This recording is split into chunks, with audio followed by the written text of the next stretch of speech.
This channel does not promote any violent, harmful, or illegal activities. All content provided by this channel is meant for an educational purpose only. Top quality और consistent performance के लिए सिर्फ silver pump नाम याद रखना। এই মুহূর্তে সরাসরি ছবি দেখাবো আপনাকে। শুভেন্দু অধিকারী তিনি পৌঁছে গেছেন মেছুয়া বাজারের সেই হোটেলে, যে হোটেলে আগুনে অগ্নিদগ্ধ হয়ে মৃত্যু হয়েছে বহু মানুষের। দেখতে পাচ্ছেন সেই ছবি সরাসরি এই মুহূর্তে মেছুয়া বাজারের ছবি দেখাচ্ছি আপনাদের। মেছুয়া বাজারে শুভেন্দু অধিকারী তিনি পৌঁছে গেছেন অগ্নিদগ্ধ এই হোটেলে। সেখানে গিয়ে তিনি স্থানীয়দের সঙ্গে কথা বলছেন। ছবি দেখাচ্ছি আপনাদের। শুভেন্দু অধিকারী তিনি পৌঁছে গেছেন অন্যান্য বিজেপি নেতাদের সঙ্গে নিয়ে। তাপস রায়কে দেখতে পাচ্ছি আমরা, তার সঙ্গে রয়েছেন সোমা আমাদের সহকর্মী, ঘটনাস্থল থেকে রয়েছেন সরাসরি। সোমা, শুভেন্দু অধিকারী দেখতে পাচ্ছি আমরা, তিনি মেছুয়া বাজার অগ্নিদগ্ধ হোটেলের ওখানে পৌঁছে গিয়েছেন। কি চলছে সেখানে, কি বলছেন শুভেন্দু অধিকারী?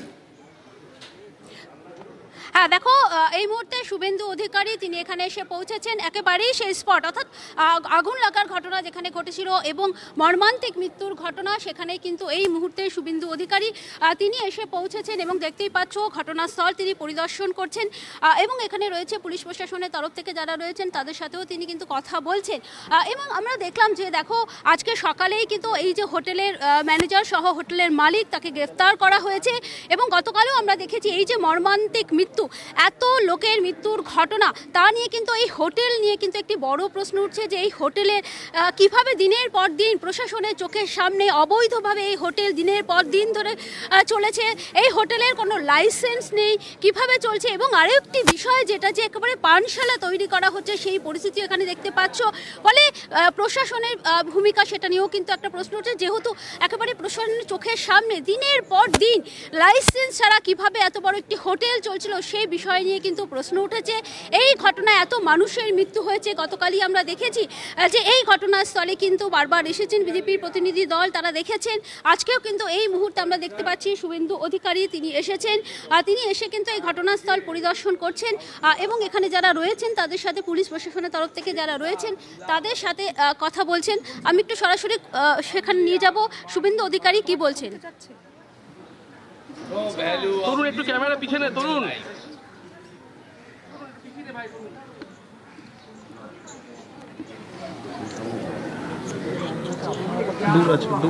আপনারা দেখতে পাচ্ছেন এই মুহূর্তে যে ছবি দেখাচ্ছি আপনাদের, মেছুয়া বাজারে যে হোটেলে ভয়াবহ অগ্নিকাণ্ডে 15 জনের মৃত্যু হয়েছে সেই ঘটনাস্থলে পৌঁছে গিয়েছেন বিজেপি নেতারা, পৌঁছে গিয়েছেন শুভেন্দু অধিকারী, পৌঁছে গিয়েছেন তাপস রায়। খানিকক্ষণ আগে আপনাদের জানিয়েছিলাম এই হোটেলের মালিককে গ্রেপ্তার করেছে জোড়াসাঁকো থানার পুলিশ এবং প্রশাসনের বিরুদ্ধে নিষ্ক্রিয়তার অভিযোগ তুলছেন রাজ্যের বিরোধী দল নেতা শুভেন্দু অধিকারী। তিনি পৌঁছে গিয়েছেন ঘটনাস্থলে।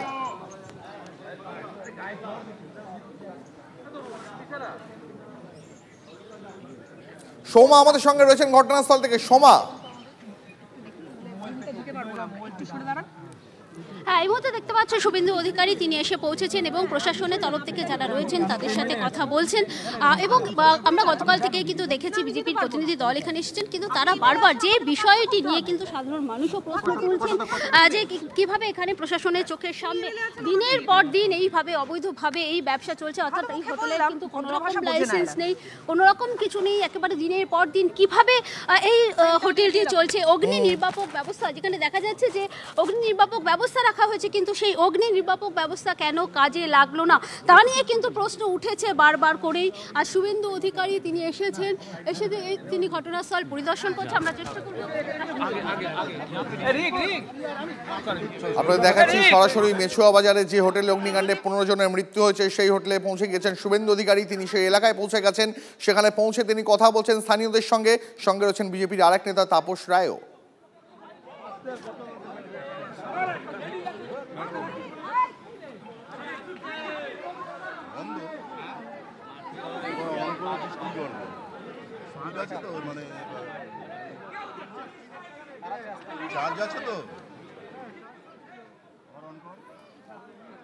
শুভেন্দু অধিকারী তিনি আর খানিকক্ষণের মধ্যে সংবাদ মাধ্যমের মুখোমুখি হবেন, সেই ছবি আপনাদের দেখাচ্ছে এই মুহূর্তে। হোটেল অগ্নিকাণ্ডে 15 জনের মৃত্যুর পর প্রশাসনের বিরুদ্ধে গাফিলতির অভিযোগ তুলেছে বিরোধীরা। তাদের বক্তব্য, কোথায় ছিল এমার্জেন্সি এক্সিট, কেন দমকলের লাইসেন্স ফুরিয়ে যাওয়ার পরে রিনিউ করা হয়নি, এই প্রশ্ন এর উত্তর কে দেবে?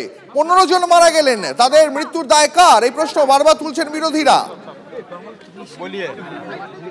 ইতিমধ্যে এই ঘটনায় হোটেলের পলাতক মালিককে গ্রেপ্তার করতে পেরেছে জোড়াসাঁকো থানার পুলিশ। গ্রেপ্তার করা হয়েছে হোটেলের ম্যানেজারকেও।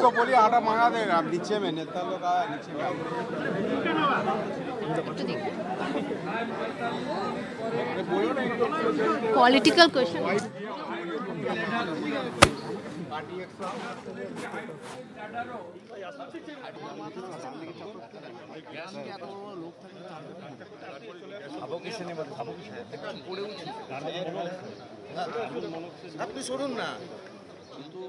হতো তাহলে নাম্বার অফ ডেথ এত সংখ্যা হতো না, এটা প্রমাণিত সত্য।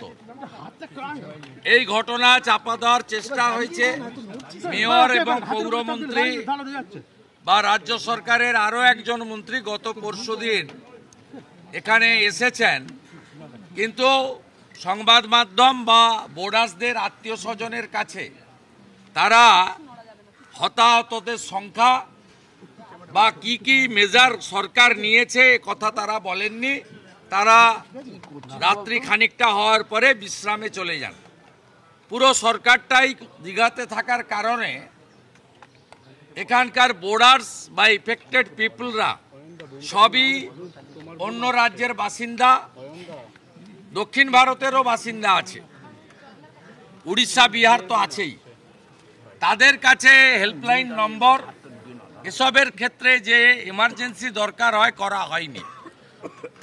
গতকাল সকাল 7:15 আমি প্রথম মাননীয় কাউন্সিলর সজল ঘোষকে ফোন করি এবং তারপরেই জেলা সভাপতি তমগ্নকে ফোন করি।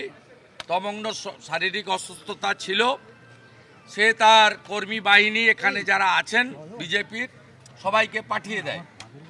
সজল ঘোষ এর পরেই আমি বিজয় ওঝা কাউন্সিলরের সঙ্গে কথা বলি এবং মাননীয় নেতা তাপস রায়ের সঙ্গেও কথা বলি। 8:10-15 মধ্যে সজল ঘোষ, বিজয় ওঝা তারা রাত্রে তো ছিলেনই, সকালবেলাও তারা আবার পৌঁছে যায়।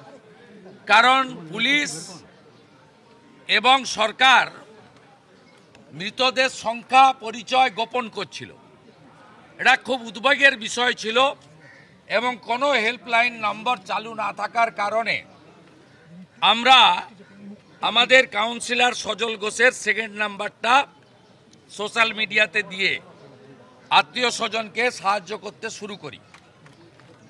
এরপরে আপনি দেখবেন সকাল 9:10 সোশ্যাল মিডিয়াতে অন বিহাফ অফ বিজেপি এবং লিডার অফ অপোজিশন হিসেবে আমি কন্ডোলেন্স পোস্ট করেছিলাম এবং আমি ধন্যবাদ জানাবো দেশের প্রধানমন্ত্রী নরেন্দ্র মোদীকে, যার এত ব্যস্ততা, কাশ্মীরের ইস্যু চলছে এবং অনেক আন্তর্জাতিক বিষয় রয়েছে, তার মধ্যেও তিনি কলকাতা বা বাংলার প্রতি তার যে আবেগ, দায়িত্ব পালন করে 9:30 প্রধানমন্ত্রী নরেন্দ্র মোদীজি কন্ডোলেন্সেস দেন সোশ্যাল মিডিয়াতে এবং তার প্রাইম মিনিস্টার রিলিফ ফান্ড থেকে নিহতদেরকে 2 লক্ষ টাকা, আহতদের জন্য 50,000 টাকা ডিক্লেয়ার করেন।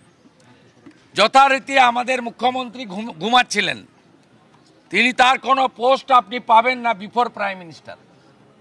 তার সরকারের কোনো কম্পেনসেশন, কোনো কন্ট্রোল রুম নাম্বার, মৃতদের আইডেন্টিটি ডিক্লেয়ার করা, যারা আহত হয়েছেন কোথায় আছেন, হোয়াটস অ্যাবাউট, কোনোটাই ডার্কে রাখা হয়। আমাদের রাজ্য সভাপতি মাননীয় কেন্দ্রের রাষ্ট্রমন্ত্রী তিনি বিকেলে দিল্লি থেকে পৌঁছে এখানে আসেন। আমি অক্ষয় তৃতীয়ার সনাতন ধর্ম সম্মেলনে থাকার জন্য, সন্ধে হয়ে যাওয়ার জন্য আমি এখানে গতকাল আসিনি। তো আমাদের দলের পক্ষে রাজ্য সভাপতি তথা কেন্দ্রীয় রাষ্ট্রমন্ত্রী তিনি এখানে ভিজিট করেন। আজকে আমরা সকালেই 10:30টার মধ্যে এখানে ভারতীয় জনতা পার্টির 12 জন বিধায়ক আমরা আমাদের এখানকার জনপ্রিয় কাউন্সিলর বিজয় ওঝা, সজল ঘোষ, জেলা সভাপতি তমগ্ন ঘোষ, সিনিয়র লিডার অর্জুন সিং, তাপস রায় সহ আমরা এখানে ফার্দার আরেকবার ভিজিট করি। আমাদের আজকে এখানে কতগুলো বিষয় প্রশ্ন রাখতে চাই। যে কলকাতাতে এই মুখ্যমন্ত্রী দায়িত্ব নেওয়ার পরে 11 সাল থেকে 2025 8টা মেজর ফায়ার হলো, যাতে hundreds of innocent people they lost their valuable life. 2011 AMRI hospital, 2018 Bagri market, park street office বিল্ডিংয়ে আগুন নভেম্বর 2018, গণেশচন্দ্র এভিনিউ বাসাবাড়িতে আগুন অক্টোবর 2020, স্ট্যান্ড রোড অফিসে আগুন মার্চ 2021, ট্যাংরা গুদাম ঘরে আগুন এপ্রিল 2022, অ্যাক্রোপোলিস মলে আগুন জুন 2024, ঋতুরাজ হোটেল লেটেস্ট 2025। এই সরকার ভাতা এবং তোষণের রাজনীতিতে ব্যস্ত। এর ফলে কলকাতাকে যেগুলো বাণিজ্যিক জায়গা, জনবহুল জায়গা, ঘনবসতি জায়গা, সেগুলোকে কার্যত যৌতুকগৃহে পরিণত করেছে। আমরা জানি পশ্চিমবঙ্গে একটাই পোস্ট, মুখ্যমন্ত্রীর চেয়ার।